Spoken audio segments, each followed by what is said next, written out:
আসসালামু আলাইকুম। আজকে আমিও চলে আসলাম কুমিল্লা জাঙ্গালিয়া বাণিজ্য মেলায়। তো এখানে এসে প্রথমে টিকিট কাউন্টারে টিকিট কাটলাম। টিকিট কাটার পর টিকিটের লটারির ড্র যেহেতু আছে, সেহেতু আমি টিকিটগুলো প্রথমে আমি বক্সে ঢুকালাম, এক এক করে বক্সে ঢুকালাম। তারপরে ভাবলাম একটু মেলায় ঘোরাঘুরি করে দেখি মেলার কি অবস্থা। তো আসলে যতই ঢুকতেছিলাম ততই ভালো লাগতেছিল। প্রথমে একটু চারপাশটা ঘুরে দেখলাম যে কোন দিকে কি আছে। পরে যেতে শুরু করলাম ভিতরের দিকে। দেখা যাক ভিতরে কি দেখা যায়, আমিও দেখি আপনারা দেখেন। প্রথমে গেলাম একটা চশমা দোকানে, গিয়ে ওইখানে অনেকগুলো চশমা দেখলাম, মাথার ক্যাপ দেখলাম, হাত ঘড়ি দেখলাম। বাচ্চাদের অনেক সুন্দর সুন্দর চশমা, হাতের ঘড়ি, ক্যাপ। তো এগুলো দেখে একটু সামনের দিকে এগিয়ে গেলাম। গিয়ে দেখলাম যে সব বাচ্চাদের খেলনা।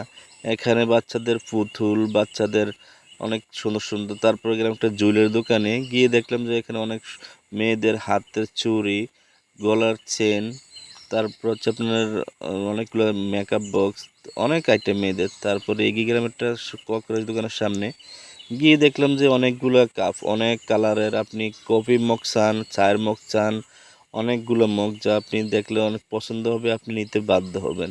যা আমারও পছন্দ হয়েছিল, বাট আমি কিনি নাই, জাস্ট দেখেছি। তো অনেক সুন্দর লাগতেছিল কাপগুলো। এগুলো দেখার পর একটু সামনের দিকে এগিয়ে যাচ্ছিলাম, যেতে দেখলাম যে একটা সুন্দর জুয়েলারি আর দোকান। তো এটা দেখে একটা কোকারিজ দোকানে গেলাম, গিয়ে দেখলাম যে অনেক সুন্দর সুন্দর আইটেম, যা মহিলাদের রান্নাঘরে অনেক কাজে লাগে। তো এগুলো দেখার পরে সামনের দিকে এগোতে শুরু করলাম, যে দেখলাম যে আরেকটা মেয়েদের জুয়েলারি দোকান, বাচ্চাদের খেলনার দোকান।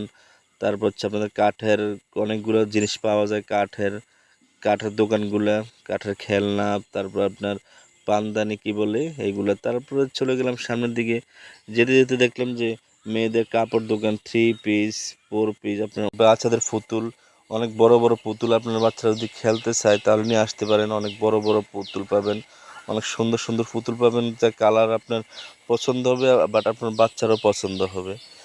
তো এগুলা দেখার পরে অনেক ঘোরাঘুরির পর অনেক রৌদ্র পড়তেছিল, আর একা একা ভালো লাগতেছিল না, খুব বোরিং লাগতেছিল একা একা, কেউ যেহেতু নাই। বের হয়ে যাব, তো সামনে গিয়ে দেখলাম কাউকে পাচ্ছি না। পরে দেখলাম একটা মেয়ে দাঁড়ায় আছে, বললাম যে ভাইয়া তুমি একটা স্ন্যাপ নাও, আমি একটু জাস্ট বের হব, তুমি একটু ভিডিওটা করে দাও।